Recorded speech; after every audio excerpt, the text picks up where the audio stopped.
इस रियासत के उस निजाम के खिलाफ जिसने 78 सालों से इस अवाम का इस्तेसाल किया।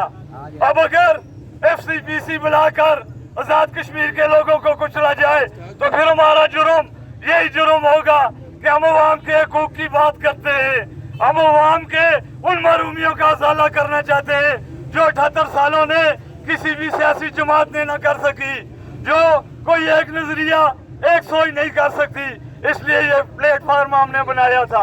अगर इस प्लेटफार्म को कुचलना जरूरी समझा गया है तो फिर वो बेशक हम पर इल्जाम लगाए। हम अभी भी कहते हैं कि आओ बैठो, मुज़ाकरात करो, वो चीजें जो काबिल अमल है।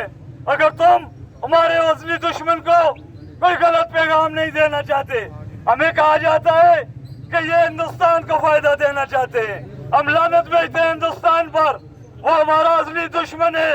हम किसी भी सूरत हिंदुस्तान और पाकिस्तान को एक लाइन में नहीं गिनते और गिनना भी नहीं चाहिए। लेकिन अगर वो ये बहाना बनाकर कि ये हकूक की बात करते हैं तो उस असली दुश्मन को फायदा देना चाहते हैं तो फिर हमारे पास और कोई रास्ता नहीं लोगों।